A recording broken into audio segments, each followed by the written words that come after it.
If you look for the weirdest and most absurd laws ever made, you might have heard of the Rhode Island law paragraph 1122.11, testing speed of horse. Every person who shall drive any horse over any of the public highways for the purpose of racing or trying the speed of the horse shall be fined not more than $20 or imprisoned not exceeding 10 days. But why is such an absurd law still intact, you may ask yourself, and how did it come to pass? A whimsical beginning in the small estate. On a bright, salt-tinged morning in the proudly pocket-sized state of Rhode Island, long before anyone had invented speed limits, crosswalks, traffic cones, or those tiny "My child is an honor student" bumper stickers, something curious was happening along the dusty public highways. Horses, those noble, long-faced bundles of muscle, mischief and hay-powered enthusiasm, were thundering down the road in a way that could only be described as exaggeratedly dramatic. Their hooves struck the earth like overexcited timpani drums, and their riders leaned forward like determined laundry flapping off a clothesline during a nor'easter. It was in this most unlikely of places, amid the grand sum of 1,214 square miles, that history galloped toward one of the nation's strangest bits of legal law: the prohibition on racing horses down public highways.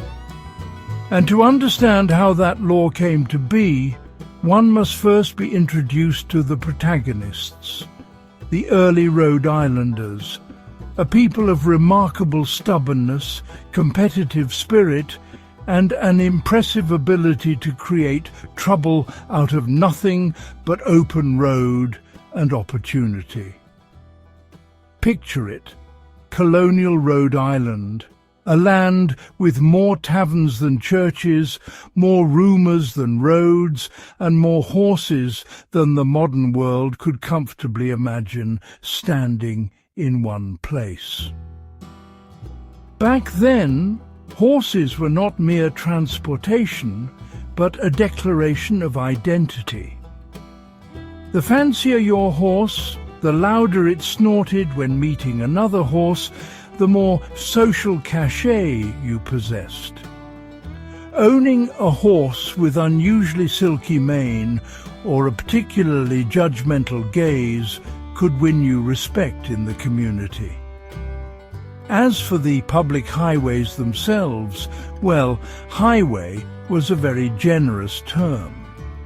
They were more like thin, winding veins of beaten earth, framed by stone walls that had been assembled by people who seemed actively annoyed at how many stones their farms contained.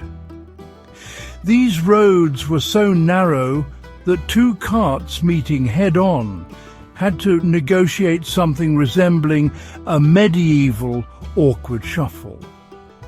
Now, into this delicate infrastructure of wobbly roads and easily offended stone walls trotted one of Rhode Island's most spirited citizens, Ezekiel Barnabas Merriweather III, a man known, depending on who you asked, for being either a charming scoundrel, a visionary troublemaker, or an absolute menace.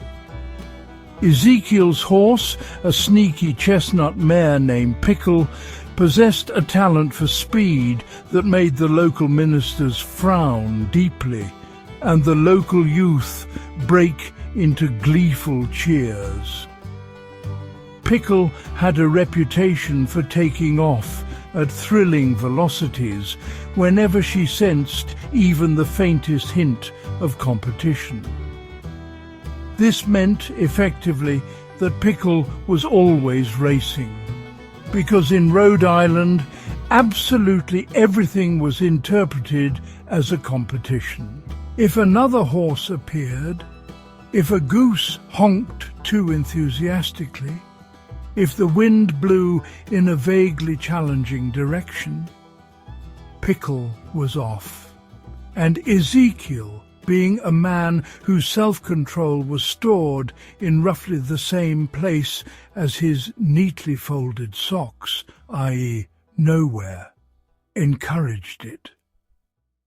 This became especially problematic on the main public highway running from Providence to Newport, a stretch of road so overworked and under-maintained that travelers often referred to it as the Trail of Reasonable Regret.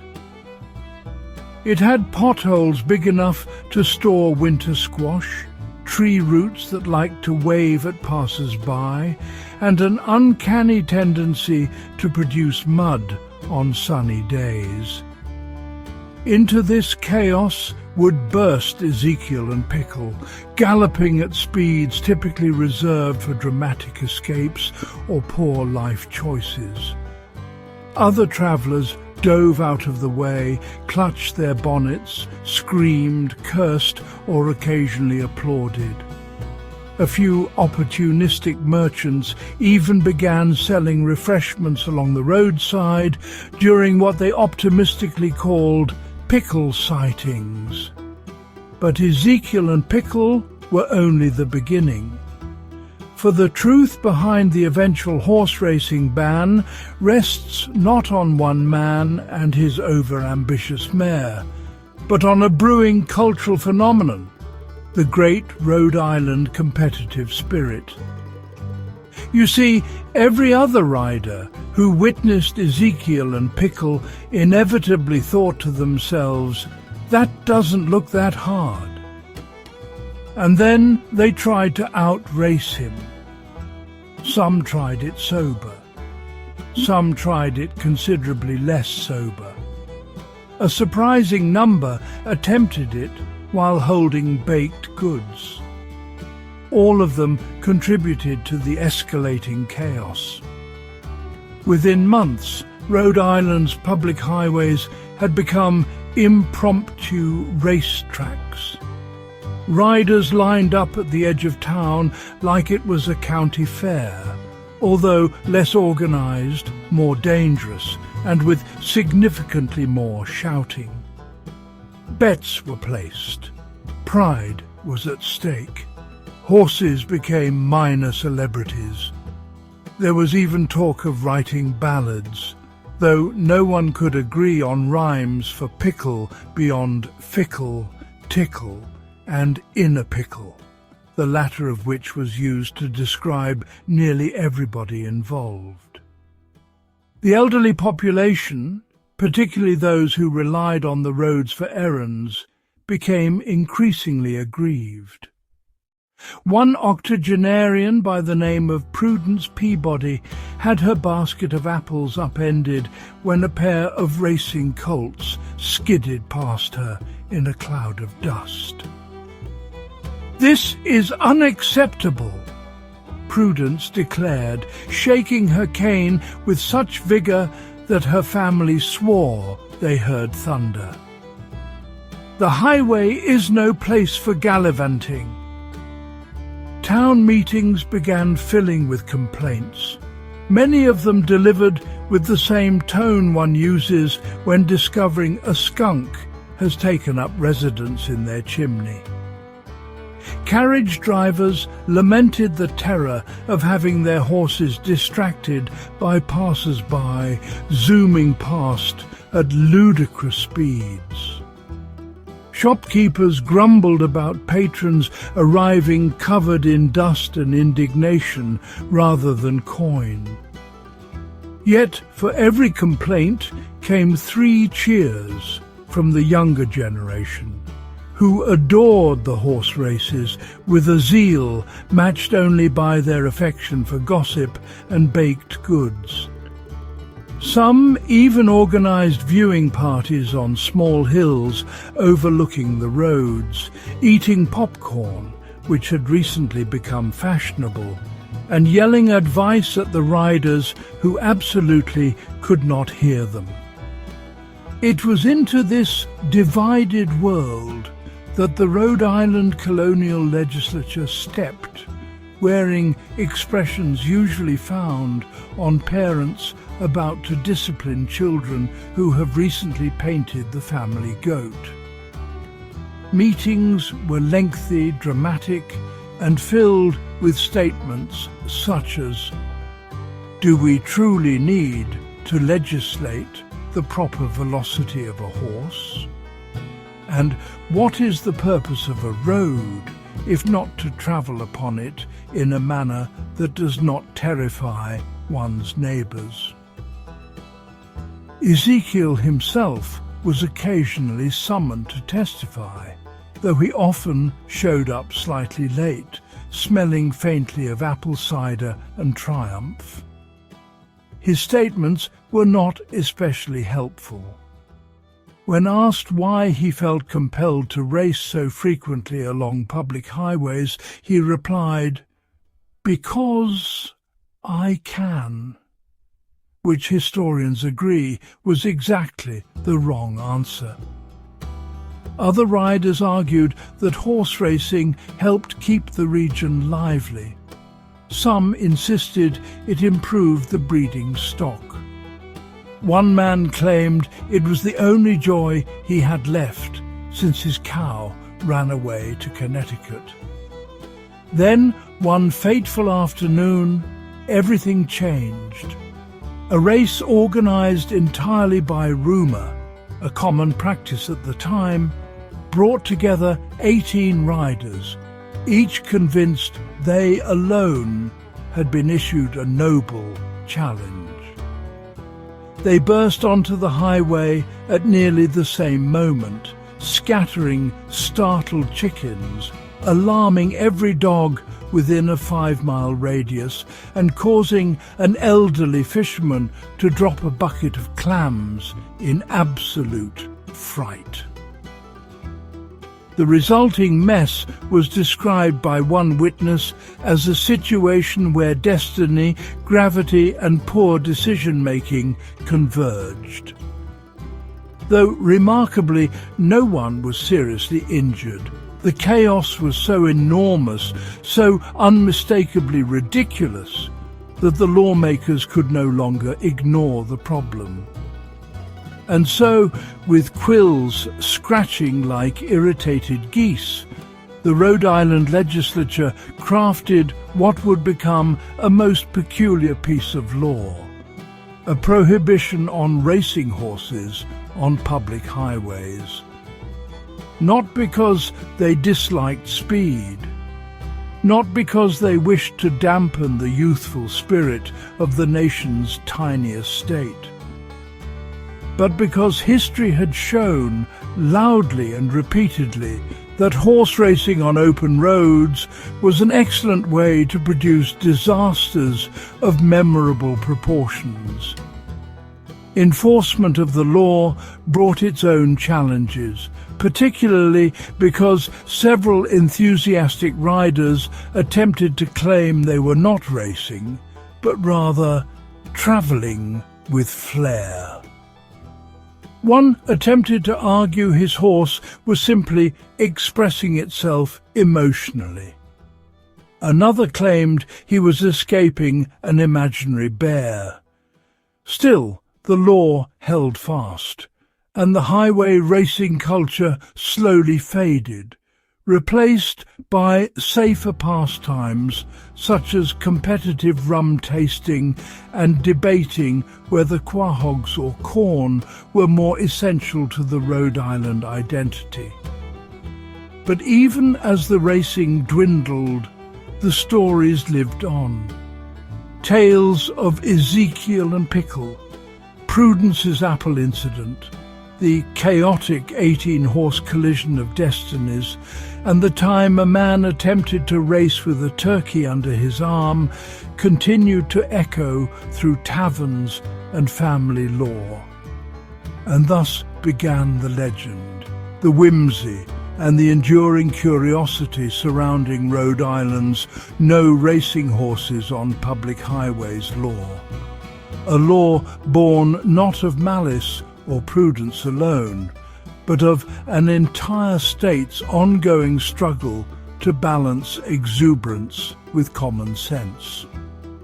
Further escapades on Rhode Island's chaotic roads. In the days following the fateful 18-horse calamity, a day remembered with equal parts horror, nostalgia, and laughter, the public highways of Rhode Island enjoyed a brief and uncharacteristic period of calm. Birds sang. Travelers breathed easily. Dogs wagged their tails with the quiet satisfaction of creatures no longer required to dodge hooves, travelling at questionable velocities. Even the stone walls, which had begun to develop a certain nervous tension from witnessing so much equine mayhem, seemed to stand a little straighter. Yet it is a truth universally acknowledged that calm rarely survives long in a place populated by opinionated colonists, spirited horses, and a deeply embedded cultural inclination toward mischief. Indeed, the calm cracked like a poorly fired clay pot the very moment someone suggested that the horse racing ban, newly drafted but not yet ratified, might be a tad silly. This someone was predictably Ezekiel Barnabas Merriweather III, who had been sulking ever since the legislature had hinted at limiting his favourite pastime. Ezekiel's sulking was not the subtle, quiet sort practiced by sensible adults. Rather, it resembled the emotional theatrics of a man who felt fate itself had rudely slammed a barn door in his face. He was prone to dramatic sighs, pointed speeches, and staring wistfully at the horizon as if expecting destiny to gallop toward him on horseback. Pickle, for her part, was growing restless. She did not understand why her morning gallops had been reduced to peaceful trots, a phrase that bored her down to the marrow of her bones. When a horse has tasted glory, it is difficult to convince her that serenity is an acceptable substitute. Thus, the tale continues. While Ezekiel was perfecting the art of brooding, Rhode Island itself was busy engaging in the colonial equivalent of rumour-mongering via high-speed gossip transmission. By the time the sun rose on the fourth day after the great 18-horse incident, nearly every resident, regardless of occupation, age, or inclination toward minding their own business, believed themselves an expert on the future of horse racing laws. Conversations in taverns grew heated. Farmers gestured passionately with pitchforks. Ministers prayed for wisdom.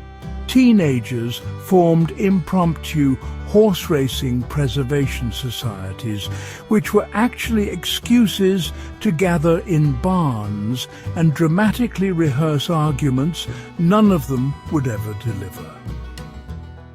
Into this ferment stepped a new figure. Captain Ambrose Wattlefirth, retired sailor, part-time poet, and full-time connoisseur of unnecessary flair.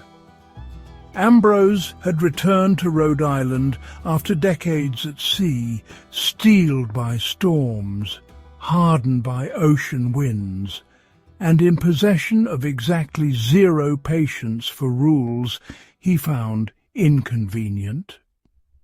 He also owned a horse named Tempest, a steely grey stallion with the kind of presence that made other horses stand up straighter and reconsider their life goals.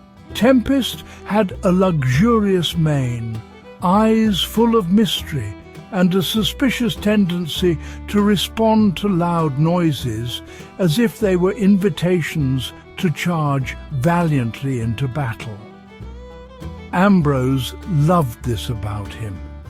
The moment Ambrose heard about the proposed law, he declared it an affront to the spirit of freedom, adventure, and the God-given right of a man to sprint erratically upon the land.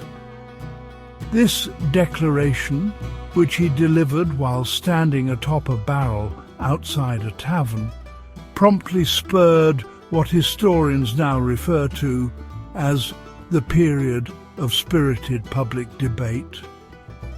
The debates were loud, dramatic, occasionally coherent, and absolutely terrible for public order.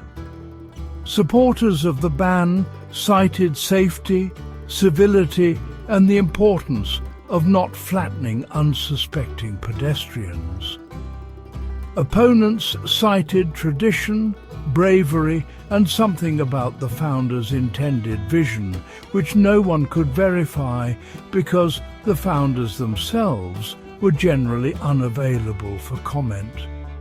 Into the fray arrived every character imaginable: angry bakers, exhausted blacksmiths, ambitious children aspiring to become future racing champions, and one overexcited parrot whose owner insisted he had very strong opinions about equestrian freedom.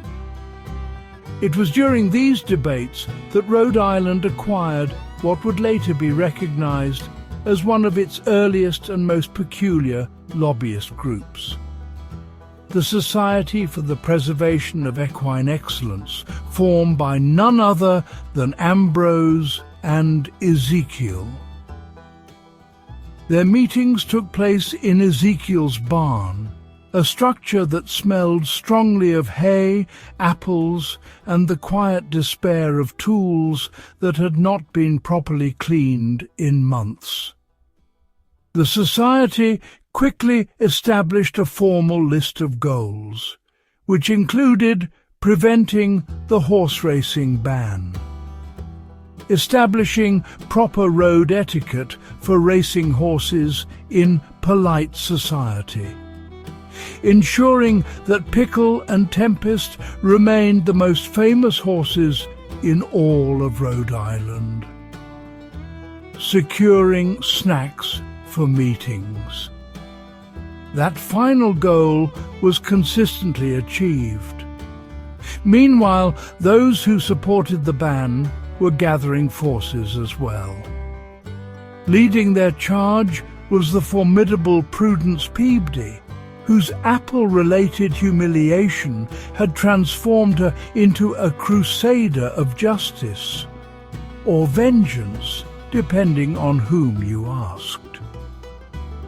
Prudence organized a countergroup known as Citizens for Sane Travel, whose membership included elderly neighbors, sensible mothers, tired travelers, and anyone who had ever found themselves forced into a hedge to avoid becoming collateral damage during a highway race.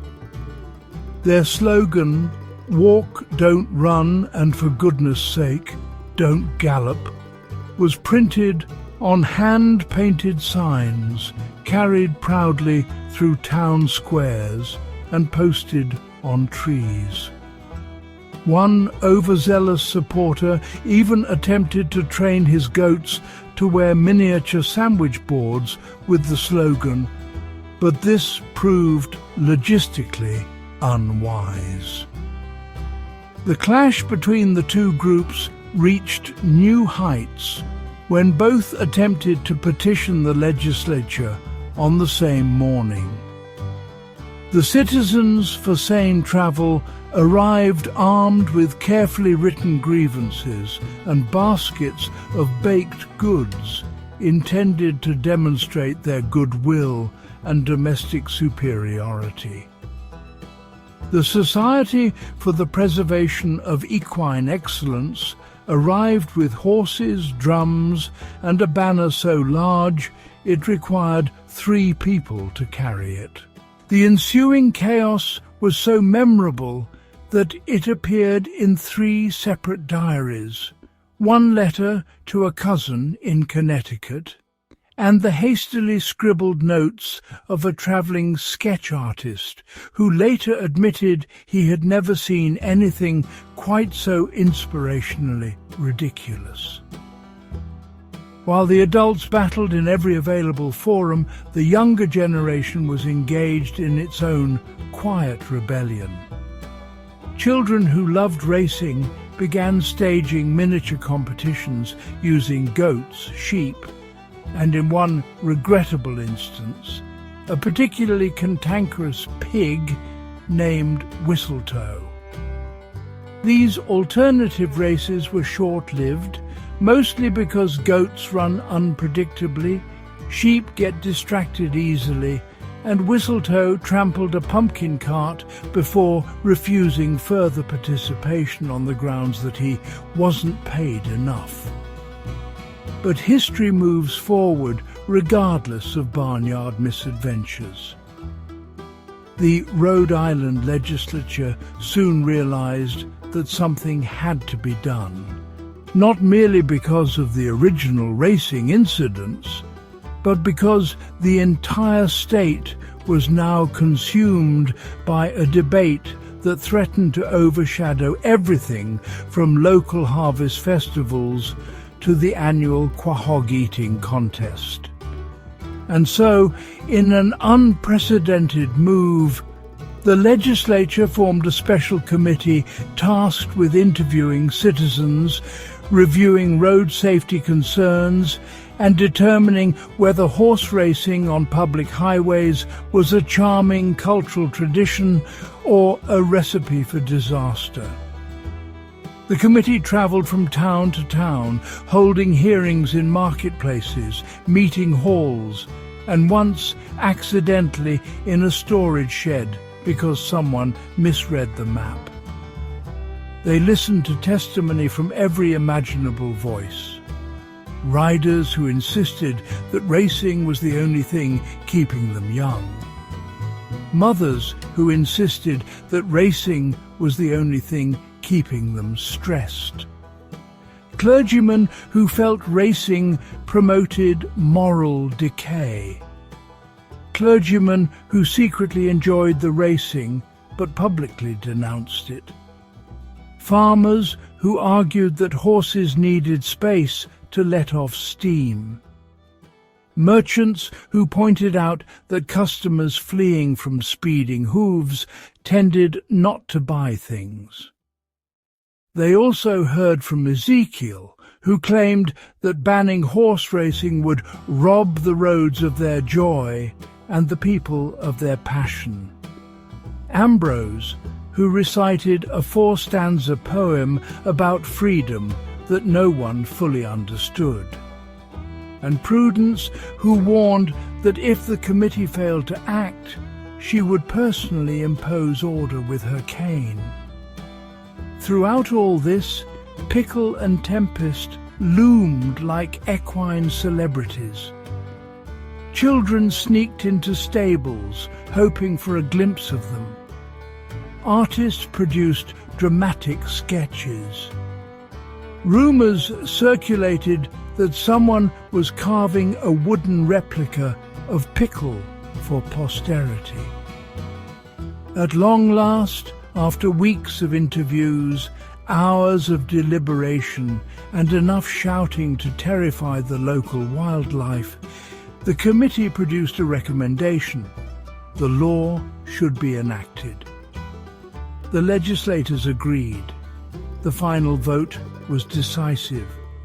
and as word of the new regulation rippled out across the state, reactions ranged from relieved to outraged to deeply confused, depending on how closely one had been following the proceedings.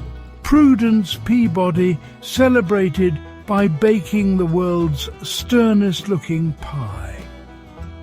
Ezekiel and Ambrose dramatically declared themselves victims of tyranny before immediately beginning to brainstorm ways to circumvent the law without technically breaking it.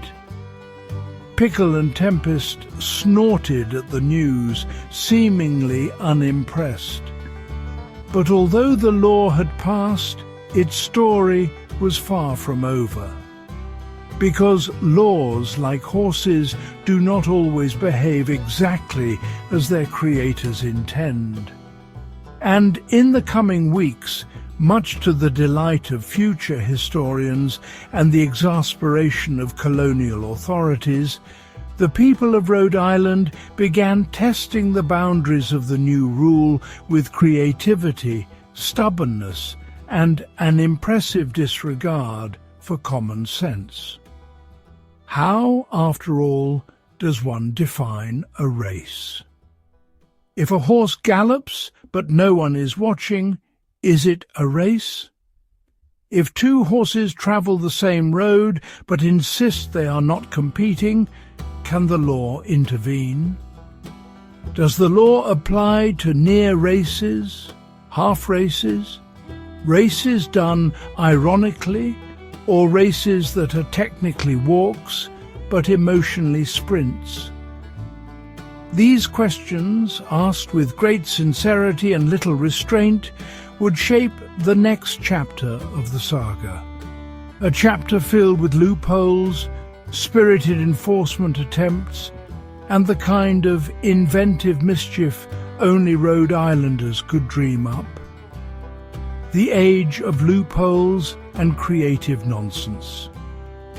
The ink on Rhode Island's brand new no racing horses on public highways law had barely dried when the first citizen attempted to evade it through a technicality so bold, so inventive, and so profoundly silly that it instantly set the tone for the era that historians would later call the age of loopholes.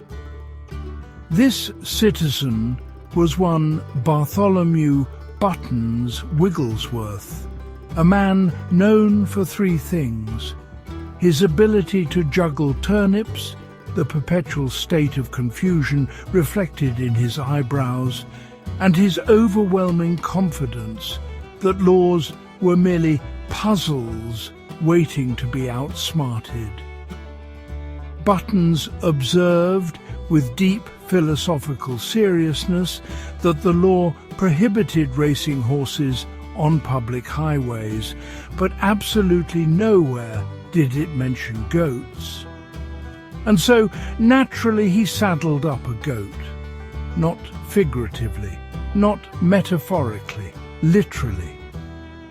He affixed a tiny homemade saddle to Gertrude the goat, sat atop her with all the dignity of a man absolutely committed to a bad idea, and shouted, "Behold, a new era of transportation!"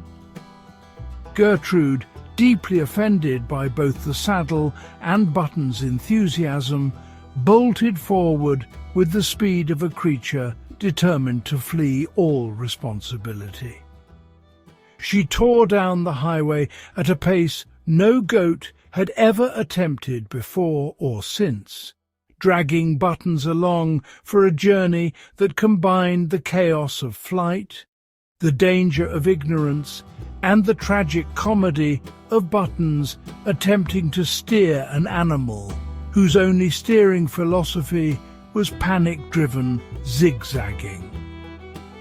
Onlookers later described the sight as a blur of hooves, dust, and existential regret. When Buttons was finally deposited into a hedge, he emerged triumphant, not because he'd succeeded exactly, but because he remained convinced that he'd discovered a new sporting frontier. The law, however, was unmoved. The sheriff gently explained that while goats were technically permitted, reckless endangerment of the general peace was still not encouraged. Buttons promised to make improvements. He did not. The loophole era had begun. Meanwhile, Ezekiel Barnabas Merriweather III was sulking with renewed vigour. He and Pickle wandered the countryside like exiles, composing dramatic laments about the death of equestrian freedom. Ambrose Wattle Firth joined them occasionally, reciting sonnets about courage, injustice and sea foam for reasons no one fully understood. But neither of them was content merely to brood. No, if Rhode Island's roads were now the domain of sedate trotting and sensible commuting, they were determined to find shenanigans elsewhere. Their first attempt involved organizing non-race gatherings in which multiple horses would just happen to travel in the same direction at nearly identical speeds, while their riders loudly insisted they were not competing. These gatherings were, legally speaking, very difficult to address, until the riders, unable to resist the intoxicating lure of velocity, inevitably transformed them into races.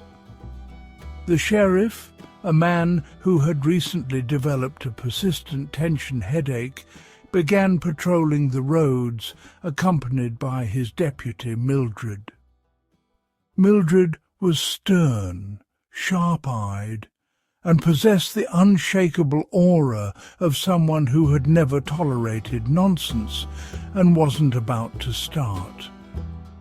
Whenever she saw a suspiciously brisk horse, Mildred would narrow her eyes and declare, "That looks spirited." The horse would immediately slow down, because every creature in Rhode Island feared Mildred's disapproval. Still, Ezekiel, Ambrose, and their fellow enthusiasts were undeterred. One day, Ezekiel announced that he had found a perfect workaround, something clever, lawful, and most importantly, sufficiently ridiculous. His plan was simple. If racing horses on public highways was forbidden, then they would simply move the races off the highways, onto the fields, the beaches, the forests, the frozen ponds, which Ambrose enthusiastically endorsed, despite being the worst idea in the history of bad equestrian decisions. The Move the Race campaign began modestly. First came the meadow races. These were pleasant affairs, except for occasional accidents involving unexpected holes and disgruntled rabbits. Then came the coastal races, in which Pickle and Tempest galloped along the shoreline, kicking up sand and terrifying seagulls. Spectators loved these, though clean-up crews did not appreciate the horses' habit of distributing unexpected gifts along the beach. The forest races, however, were the downfall of this entire phase of shenanigans. This is because horses, while noble creatures, do not particularly enjoy tree-dense environments. Racing between narrow trunks while avoiding roots, branches, and the occasional squirrel philosopher proved to be so disastrous that the riders called it quits after 2 events. No one was injured, miraculously, But Ambrose lost an entire sleeve to a particularly aggressive pine tree, which he described as a metaphor for government overreach. But the pond race entered the annals of Rhode Island legend. It took place one winter morning after several days of freezing temperatures.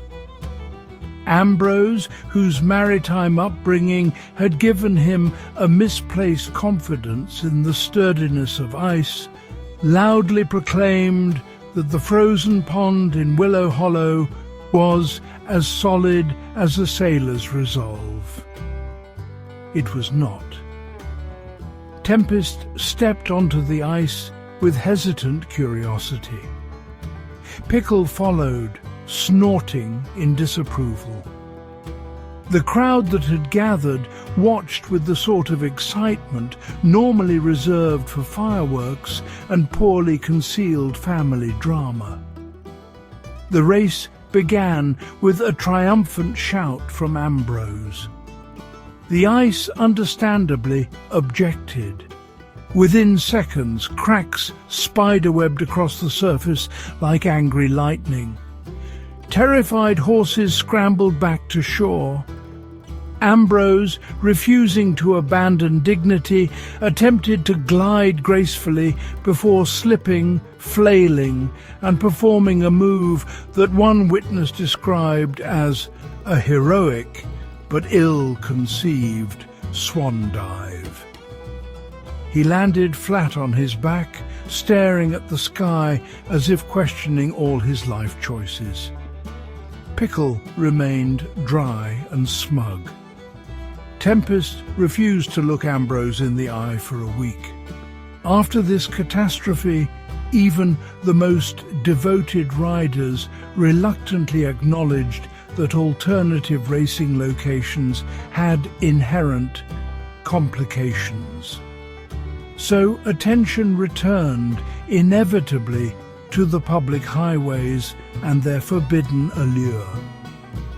It's important to understand that in colonial Rhode Island, the roads held an almost mystical pull. Roads meant movement. Roads meant freedom. Roads meant the possibility of discovering a new place, a new friend, or a new chance to make a very poor decision at high speed. Therefore, it should surprise no one that loophole-seeking citizens began proposing increasingly elaborate interpretations of the law.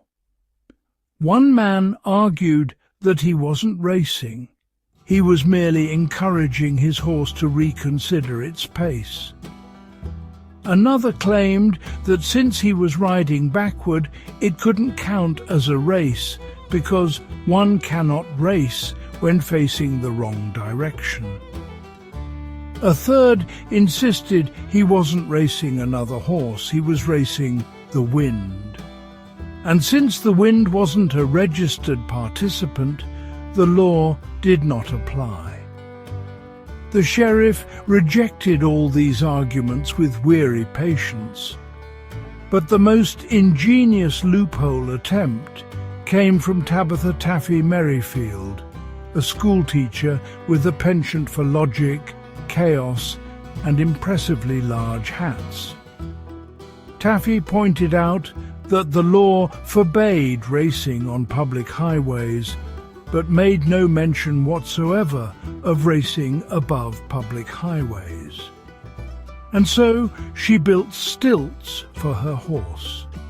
Not tall stilts, mind you, nothing towering or circus-like, just a pair of sturdy wooden extensions that lifted the horse 1.5 inches above the ground. Technically, she said, the horse is not standing on the road. The stilts are standing on the road. Therefore, the law does not apply. Her argument was impeccable in every way, except for practicality, geometry, equine behavior, and common sense. Taffy's horse, Buttercup, was kind enough to attempt cooperation. She allowed the stilts to be strapped on, took one step, reconsidered all of existence, and toppled gently into a pile of hay that volunteers had wisely placed nearby. No one got hurt. Buttercup received several apples for her patience. The stilts were retired and used as fence posts. But the legend of Taffy's attempt spread far and wide. By this point, the legislature realized that merely passing a law was insufficient when dealing with Rhode Island's creatively stubborn residents. Enforcement needed strengthening, clarifications needed drafting, and someone needed to sit down with Ezekiel and Ambrose and have a very long talk. So a new enforcement task force was assembled. The Highway Order and Equestrian Regulation Squad, known to the public as HOAs. The name was unfortunate. The sheriff regretted it immediately, but by the time anyone realized the acronym, it was already printed on all the official notices. The HOAs squad consisted of the sheriff, who longed for quiet mornings and fewer headaches; Mildred, whose glare had been classified as a natural resource; 3 deputies who would rather have been doing anything else; and 1 elderly volunteer named Barbara, who joined because she liked rules and disliked chaos. Their mission: keep horse racing off the public highways, maintain peace, and gently discourage the public from attempting anything that would later be described as legendary but foolish. At first, HOAs found success simply by showing up. Riders would see Mildred on the roadside and instantly slow from gallops to dignified trots, pretending they had never even heard of speed. But Rhode Islanders adapt quickly. If enforcement increased, then trickery increased to match. Citizens began transporting horses to the road's edge using wagons, then dismounting, waiting for the deputies to leave, and starting impromptu races the moment they were out of sight. Some disguised races as urgent errands, which they claimed required unreasonably swift travel. One man tried to pass off a full-speed sprint as my horse accidentally sneezed and accelerated. Another claimed that his horse was chasing a runaway imaginary cart. HOAs did its best, but the colonists were relentless, and the riders were cunning, and the horses, well, the horses were enjoying themselves immensely. But the true turning point, the moment that forced Rhode Island to confront the deeper meaning of its no-horse racing law, came when loophole chaos reached its absolute peak. The event would involve Ezekiel, Ambrose, Prudence Peabody, Mildred, the sheriff, 24 overly enthusiastic spectators, and a misunderstanding regarding the phrase controlled demonstration. It would feature drama, shouting, civic panic, and a windmill. And it would come to be known as the Day of the Almost Race. The Day of the Almost Race. There are days in history that define a people. Days of triumph, of tragedy, of glory, of transformation. And then there are days like the one Rhode Island would come to remember, against its will, as the Day of the Almost Race.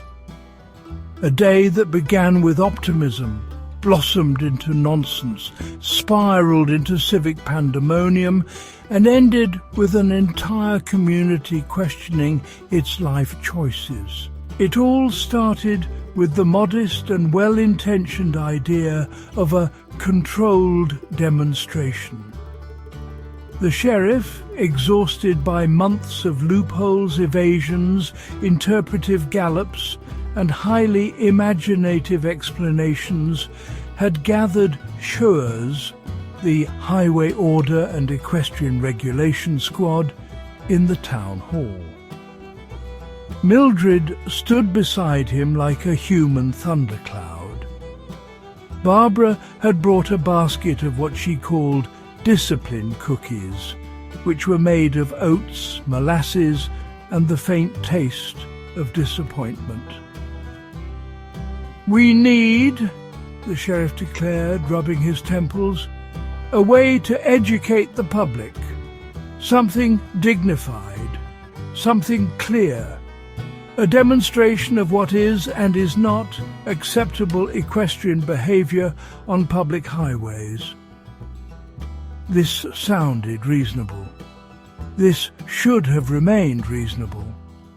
But then Ambrose Wattlefirth, who had arrived uninvited because the wind whispered of a meeting, burst in with a dramatic flourish and said, "A demonstration? Excellent. I shall bring Tempest." "No," Mildred replied with the force of an avalanche. "Yes," Ambrose said, because his relationship with the word no was tenuous at best. Ezekiel appeared moments later, equally uninvited, riding Pickle, and insisting that any demonstration on safe, proper highway behaviour absolutely required the presence of the most iconic horse in Rhode Island. Pickle snorted, nodding in agreement, which was unfortunate because her agreement was the last thing anyone needed. Prudence Peabody arrived soon after, having overheard the discussion from 3 streets away. She brought with her a stack of flyers titled Common Sense, a community handbook, and immediately began handing them out to everyone, including the sheriff, who already knew better but accepted one out of fear. Within the hour, nearly half the town had gathered for what was loudly advertised, by Ambrose entirely without permission, as the grand display of equine wisdom and civic enlightenment. And thus, trouble began. The controlled demonstration was meant to showcase examples of good behaviour. Calm trotting, yielding the road, avoiding reckless displays of speed. Mildred even prepared a step-by-step instructional lecture titled Respecting Roadway Responsibility, complete with a wooden pointer and stern underlining. But the moment the crowd arrived, families, merchants, farmers, excitable teenagers, and 2 goats who had escaped their pen, the atmosphere shifted from educational to carnival-like. Vendors began selling roasted nuts. Children waved hand-painted signs featuring such slogans as "Trot responsibly" and "Pickle forever." One man hawked tiny wooden horse figurines, and another attempted to charge admission for a premium view, despite being on public land. Ezekiel soaked up the attention like a sunflower. Ambrose took it as affirmation that destiny had chosen him. Prudence looked ready to lecture 800 people simultaneously, and Mildred looked like she regretted every choice that had led her to this moment. What happened next was the inevitable result of combining horses, pride, confusion, and a spectacular lack of coordination. The sheriff stepped forward and raised his hands for silence. "Ladies and gentlemen, we are here to show what responsible travel looks like." He never finished the sentence. Pickle, who had been standing safely to the side, suddenly perked up. Her ears twitched, her eyes widened. Something, a fleeting breeze, a bird, a distant sneeze, had triggered her long-dormant competitive instinct. Tempest, standing beside her, sensed it too. And although no one spoke a word, no starting signal was given, no flag was waved, something electric filled the air. It hummed, it sparkled, it radiated. 2 horses, 2 riders, 2 reputations, 1 empty stretch of road. Ezekiel's eyes met Ambrose's. Ambrose nodded. The sheriff screamed, "No!" But fate had already taken the reins. Pickle lunged forward with the force of a fired cannonball. Tempest charged in perfect synchrony. Hooves struck ground. Dust flew. Spectators gasped. Mildred dropped her pointer. The sheriff dropped his dignity. And off they went for 3 glorious seconds. Because on the 4th second, 2 very different factors intervened. First, Prudence Peabody leapt forward with a speed that should not have been possible at her age, and thrust her cane outward like a traffic barrier forged by divine wrath. Second, a windmill, an old, creaky, rickety structure sitting nearby, chose that exact moment to emit a dramatic groan as a blade snapped loose. The combination of Prudence's furious brandishing and the windmill's threatening clatter startled the horses so profoundly that the almost race imploded instantly. Pickle veered left. Tempest veered right. Ezekiel clung to the saddle with the frantic wobbliness of a man reconsidering the meaning of life. Ambrose shouted something about the fury of Poseidon and reached for the reins, only to grab instead a handful of decorative tail ribbon he'd added that morning. Spectators scrambled. Children cheered. A dog barked. The goats headbutted each other in excitement. The sheriff ran after the riders, yelling, "Stop! This is an educational demonstration," which was not reassuring because he sounded like someone pleading with natural disasters to behave. The horses, undone by chaos, both bolted off the road entirely. Tempest galloped toward the windmill, skidding to a stop so abruptly that Ambrose flew forward, caught the windmill's post, spun dramatically like a dizzy weather vane, and slid down into a pile of hay previously stacked as decoration. Pickle, meanwhile, galloped straight into a field of corn, disappeared completely, and re-emerged 20 seconds later with a stalk stuck triumphantly in her mane. Ezekiel, still clinging on for dear life, shouted, "I'm alive!" which the townsfolk had not yet begun to doubt, but it was kind of him to clarify. When the horses finally settled, when Ezekiel had stopped trembling, when Ambrose had dug the hay out of his shirt, and when Prudence had stopped accusing the entire universe of enabling moral decay, the sheriff called for order. he did not receive order. Instead, he received a town full of people yelling. They were racing. No, they weren't. They almost were. Almost doesn't count. It does when Ambrose forgets gravity exists. Pickle looked majestic. Tempest nearly flattened a windmill. Has anyone seen my goat?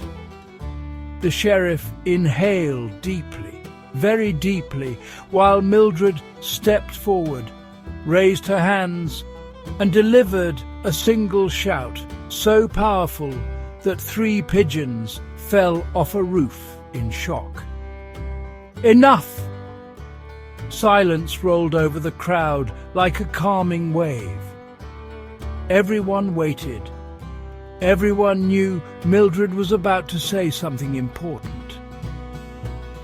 You, she said, pointing at Ezekiel, are banned from attending demonstrations. You, she continued, pointing at Ambrose, are banned from interpreting anything as destiny. And the rest of you, she finished, sweeping her arm across the crowd, are banned from encouraging foolishness for at least 1 week. People nodded soberly. A few apologized. One person tried to blame the goats again. With the situation under control, the sheriff declared the demonstration officially concluded and ordered all horses return to their stables before the universe comes up with anything else. But the day wasn't done with them yet. As the crowd dispersed, as Pickle strutted proudly with her cornstalk accessory, as Ambrose wrote down elaborate notes for a future poem titled Windmill of Tempestuous Fate, an unexpected delegation arrived. 3 legislators, 2 clerks, and the governor's assistant, who looked perpetually overwhelmed. They had come, they said, because they had heard rumours of a chaotic gathering of questionable legality. The sheriff tried to explain. Prudence tried to testify. Ambrose tried to dramatize. Ezekiel tried to charm. The goats tried to eat the clerk's paperwork. By the end of the exchange, one thing was clear. The no-racing law was not strong enough. Not for Rhode Island. Not for these horses. Not for these people. Because if a simple demonstration could nearly destroy a windmill, topple riders, scandalize children, inspire vendors, and lead to international-level goat confusion, what would actual racing continue to do? The legislature issued a statement that very evening. The law would be expanded. The definitions would be clarified. Enforcement would be strengthened. And absolutely under no circumstances would windmills be allowed near horses ever again. The town of Willow Hollow went to bed that night exhausted, baffled and dusty. Yet in the quiet hours, stories began to spread. About Pickle's magnificent corn triumph, about Ambrose's involuntary windmill acrobatics, about Mildred's thunderous command, about the sheriff's valiant if futile attempt to impose order, and about Rhode Island's unbreakable, unstoppable ability to make even the simplest civic issue gloriously absurd. No one knew it yet, but the next chapter would bring even more chaos. Because while loopholes were entertaining and almost races were dramatic, a far stranger challenge was about to arise. Not from the horses, not from the riders, but from a legal grey area so peculiar that even hoers, even the legislature, even Mildred herself would struggle to comprehend it. An area that no one had considered until a clever troublemaker asked one fateful question. What if the horse isn't being ridden at all? The law that refused to go away. The legend of Rhode Island's no horse racing on public highways law might have ended with the day of the almost race, had the people of the smallest state been capable of letting anything end sensibly. But Rhode Islanders are not, historically speaking, sensible in matters involving horses, pride, or the interpretation of laws they find personally inconvenient. And so the saga continued, galloping onward in ways no lawmaker could have predicted and no horse could have encouraged without second thoughts. It began innocently enough. One morning, just weeks after the chaotic almost race and the subsequent tightening of regulations, a man named Lionel Twillingsworth III approached the sheriff with a question. Lionel was the sort of person who wore exceptionally tidy waistcoats and maintained the self-satisfied smile of someone who believed he had discovered a flaw in the fabric of reality. He cleared his throat, twice for emphasis. "Sheriff," Lionel said, "I understand the new law prohibits racing horses on public highways." "That is correct," the sheriff replied with a sigh already forming, because every conversation that began this way had historically ended in disaster. "But," Lionel continued, "what does the law say about horses racing without riders?" The universe paused. Birds stopped singing. A leaf hovered mid-fall. Somewhere a goat reconsidered its life. "You mean," the sheriff said slowly, "loose horses." "Not loose," Lionel corrected.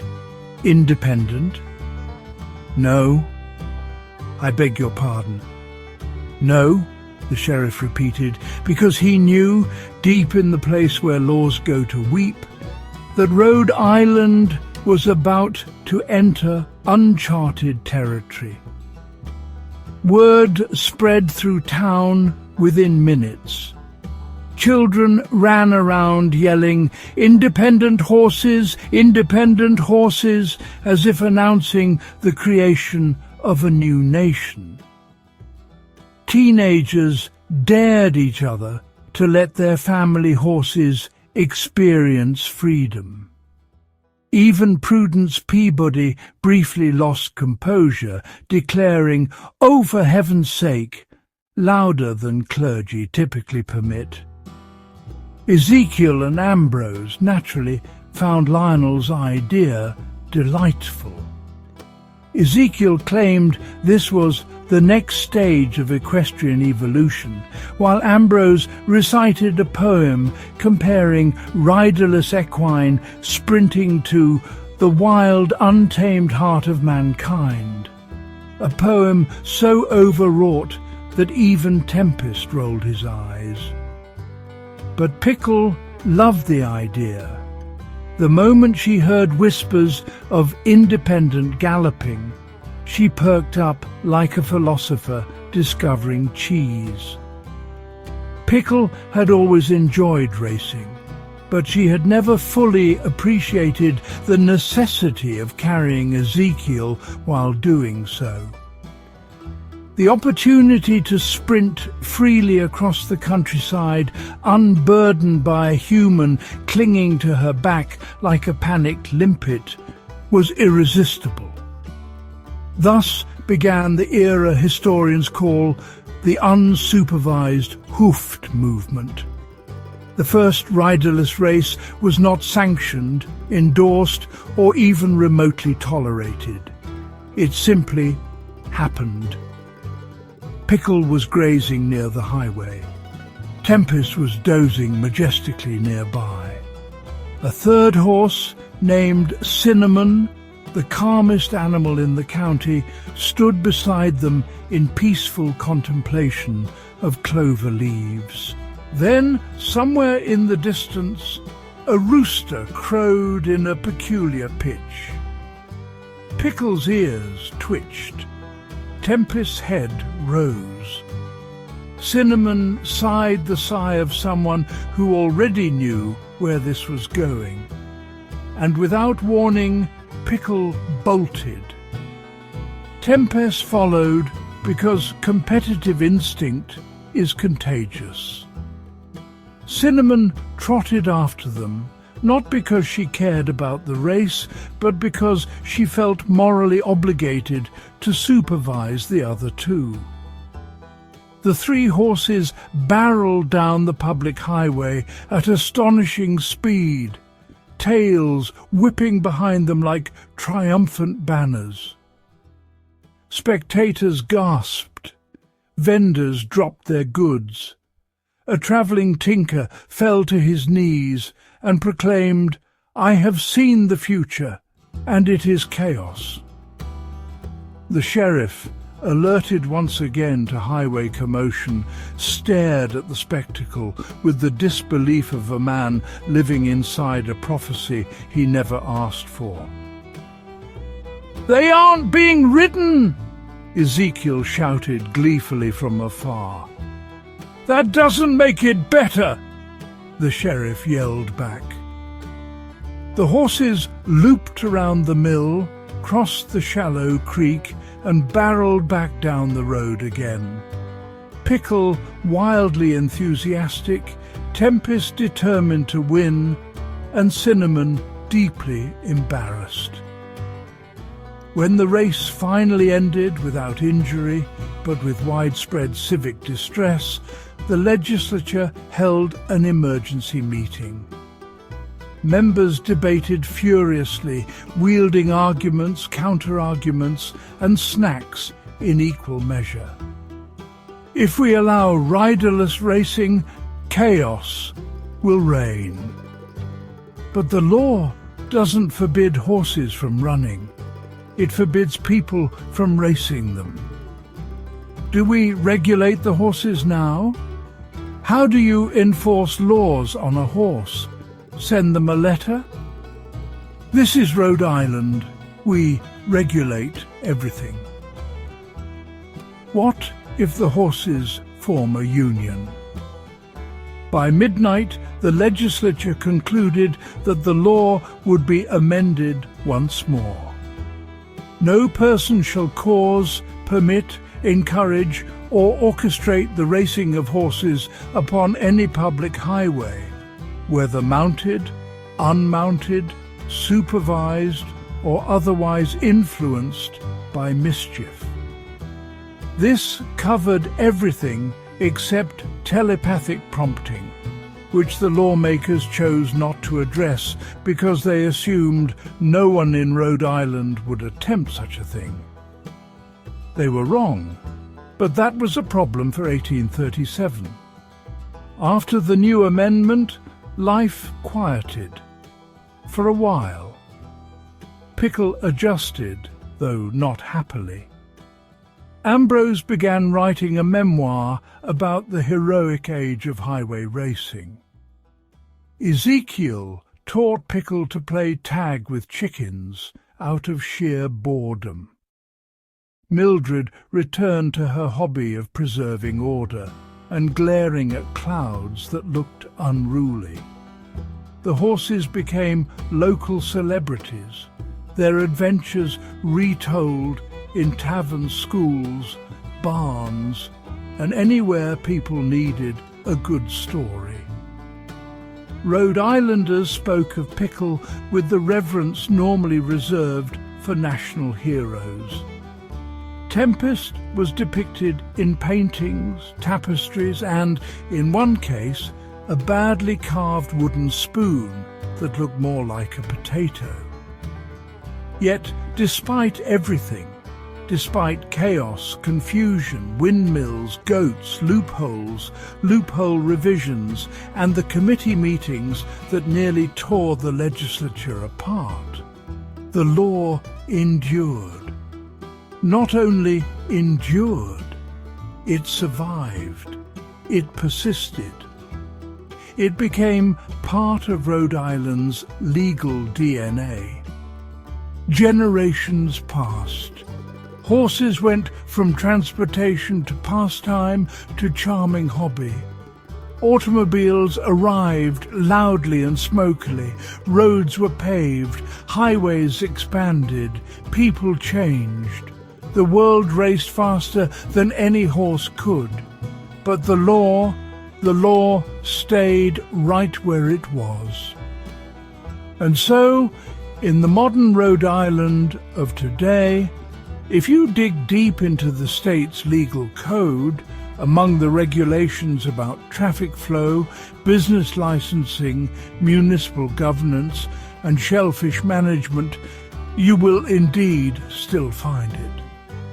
A statute declaring that racing horses on public highways is illegal.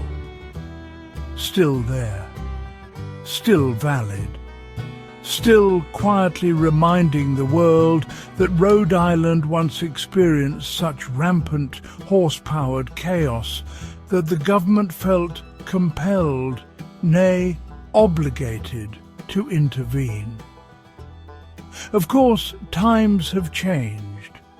Modern Rhode Islanders are unlikely to mount horses and sprint down Route 95 in a dramatic gesture of competitive grandeur, partially because it would be wildly dangerous, and partially because the drivers of Rhode Island are terrifying enough on their own. But the law remains, like a fossil of foolishness, a legal time capsule, a monument to the era when Pickle reigned supreme. Ambrose defied physics. Prudence brandished her cane like Excalibur, and Mildred saved civilization through sheer disapproval. School children giggle when they learn about it. Tourists gasp in delighted confusion. Local historians nod knowingly as if whispering, "Ah, yes, the Pickle era." Even now, in the 21st century, every so often someone will rediscover the statute and announce dramatically, "Did you know it's illegal to race horses on public highways in Rhode Island?" And inevitably, somewhere in the universe, the spirit of Pickle flicks her tail proudly. Because ultimately the law remains not merely because of oversight, inertia, or bureaucratic reluctance to prune old statutes. It remains because Rhode Island remembers. Rhode Island remembers the riders who pushed boundaries, the horses who inspired laughter, the windmills that trembled, the sheriffs who suffered, the loopholes that blossomed like ill-advised flowers. And above all, Rhode Island remembers what happens when a state full of enthusiastic troublemakers is given access to open roads, speedy horses, and insufficient guidance. The law stays in the code because it belongs there. A funny, whimsical, chaotic reminder of a past that refuses to be forgotten. A past where hooves thundered, crowds cheered, and Pickle, the fastest, most enthusiastic agent of disorder, taught an entire state that sometimes the only way to protect a community is to outlaw joy at high speed. And so the tale ends, not with a race, not with a windmill collapse, not with triumph or tragedy, but with a simple, stubborn truth. In modern-day Rhode Island, you can drive, you can bike, you can jog, you can roller skate, but you still cannot, by law, race a horse down a public highway. And frankly, considering the state's track record, that's probably for the best.